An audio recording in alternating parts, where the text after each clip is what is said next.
So I'm gonna start calling him the doorman because he runs door cars. Anything with doors, he runs it, and he slams that door in people's faces when it comes to winning. I think you're leading the Dragzine Hammer of the Month award winners so far this year because you're just smashing everybody. But that brings us to the point of this video, Ken, is you drive some very interesting and different cars between the radial stuff, quarter mile, the different blower cars. And I wanted to kind of get the expert point of view from you about what it's like driving these different cars, because I'm assuming it takes a different level of finesse, different feel. Let's start out first, the difference between a screw and the ProCharger car. Is there a big difference in how you have to drive those cars and how they behave? Oh, it's night and day difference. That's probably the biggest. I drove turbo cars, I drove nitrous cars, I drove fast turbo cars. So I would say is the biggest range is a ProCharger and pretty much anything else. The ProCharger's cars to me are the easiest cars to drive. They're better if you as a driver, as you really want to focus on your driving, which is what I really put a lot of effort into. And the screw car is just it's an animal. It's an animal the second you let go of the button. But then there's the mix of the turbo car, and I think we still have the turbo record in RVW. With a 354, 355, and that car was mind-blowing.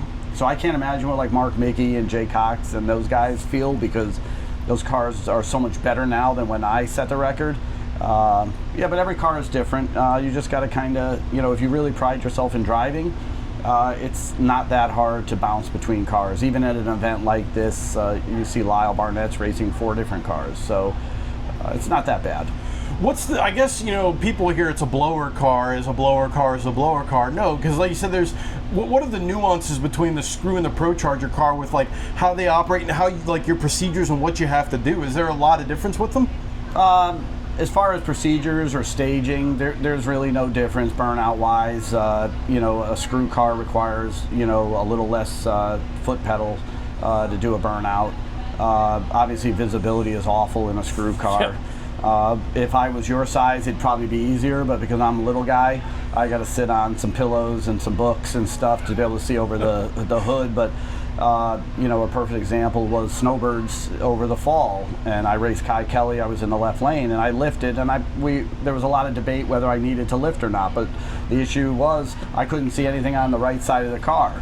So with a ProCharger car, it's easy. You have a whole windshield of visibility. So you can make decisions, you can push the limits a little bit harder with those, and you really see that in the quarter mile racing, which is what I raced last year, was a ProCharger car.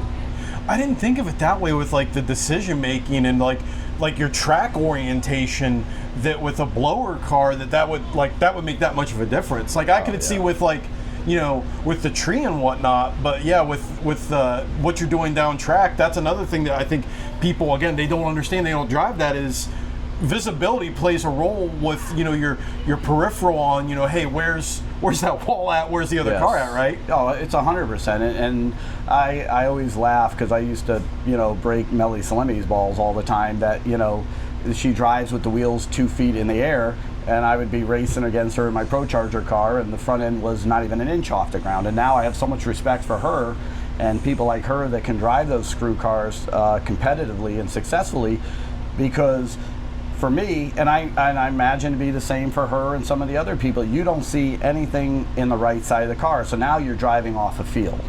So now you have to trust your instincts. Trust your chassis guy. Trust your chassis guy, yeah. And luckily I'm with a good group of guys that they know what I need for me to be confident, because really in racing, the only way you could be successful as a driver is you have to have confidence. And I don't mean arrogance confidence, I mean you got to be confident in the car. So when you go up there and stage, your mind is clear, you're not worrying it's going to shake the tire, spin the tire, go left, go right. And your crew, that's the job of the crew, is to make the driver comfortable, and that makes all the difference. And that's why this group that I'm with now, that's all they focus on. And I'm driving 4 different cars for them, and but they're making sure that everything I got, they know what I want, they know what I need as a driver, and it just makes all the difference, especially in the NHRA side. Let's talk radial versus slicks. I just talked with Lyle about, he's driving 18 different cars and making 30,000 runs this weekend.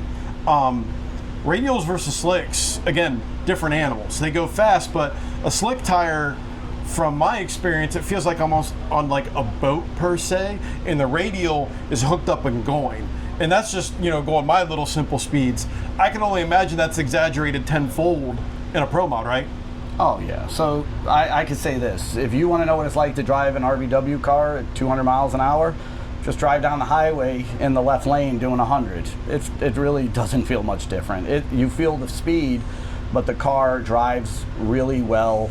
There's not a lot of vibration. There's not a lot of, if it's on a good run, like the nose isn't up, you see great.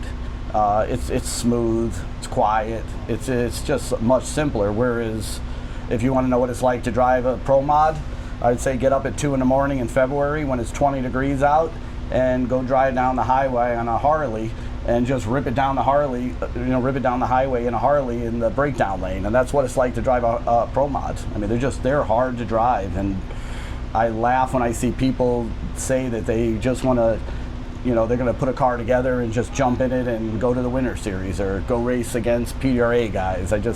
Because it's not as simple as everybody thinks it is. That's an awesome analogy. I think that 100% makes sense from what I see from, taking video and helping with, a 10.5 or a 10.5 car at one point that's where I really think about where the driver said it's like a boat. It's like, it can't be that bad. And then even my little bracket car, it's the best. I'll take the camera. It feels like this. Yes. It's like you're trying to anticipate what it's going to do to a certain degree, and it, how weird does it feel? But you're doing it, we're all into this at a quarter mile at 250 miles an hour, which that is the difference, I'm assuming, between eighth mile and quarter mile racing. Is that last half the track, that's got to be pretty party time, isn't it? It is. And last week in Chicago, Belushi's son came out and raced with us for the first time quarter mile, and him and I were talking, and I just said to him, no matter what you do, when you cross the 8th mile, make sure the car is square, make sure that you are set, the wheels set, because that last 8th mile is treacherous. In an NHRA Pro Mod right now, to go fast and to drive them things the way they need to be drove, they're much harder than a 8th mile PDRA Outlaw car or like what we're doing this weekend. Honestly, those cars they're very hard to drive. There we go. Sorry. It's obvious when you guys are driving those cars that I've heard a few people talk about that, especially in a turbo car, is once you're at the back half of the track, you best be knuckled up, because anything that happens at that point is going to happen quicker and faster, and you're not saving it. You have to be, like you said, squared up and doing what you need to do. Yeah, 100%. And the other thing we run into is like the car I raced this year for Dustin Nessaloni is a low drag car. It's a new body style Camaro, so there's not a lot of rear downforce, there's not a lot of wing, there's not a lot of splitter in it. So that car gets up around 250, 255, and you've got your hand on the parachute, and you're just hoping to get to the end, and and then when the chutes come out, it's party time, because now the back of the car wants to come off the ground, it wants to go left. Like Chicago, we saw it because the wind was so bad that even the Top Fuel guys were saying this track is sketchy.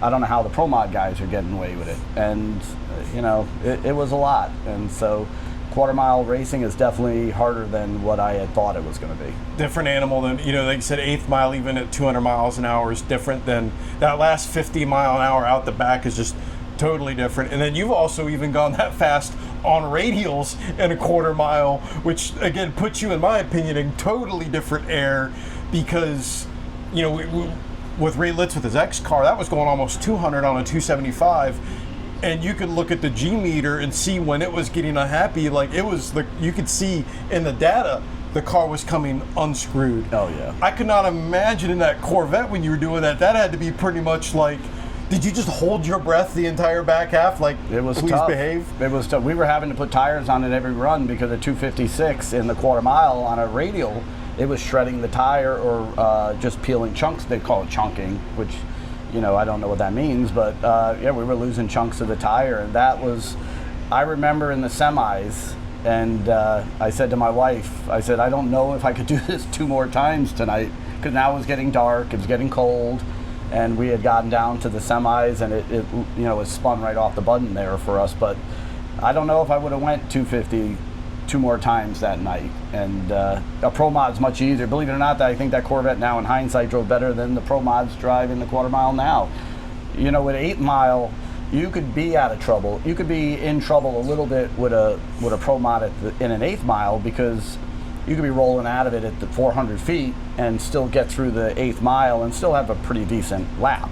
You can still win a lot of races, but at quarter mile, that last 8th mile, you have to be perfect, because you will get, the racing over there is so tough right now and so competitive that, you know, we're separating the field just like we would in a 16 car field at PDRA, but now we got to do it in a quarter mile. Wow. So yeah, it's definitely different. The radial stuff to me is super easy. And that's this weekend. That's why I kind of, you know, we ran the 2. We're going to run the 2 cars, and because a radial car is so easy to drive, and that car is such a good radial car. You know, it's not as hard as you would think. Well, Ken, I appreciate your time, man. It was awesome getting a little bit of a inside baseball about, you know, it's not as easy as what people think, and, you know, how the different things go. So make sure you stay tuned to dragzine.com. We'll have more stuff about all kinds of forms of racing, and probably see Ken win like 13 more races this year. Thanks, guys.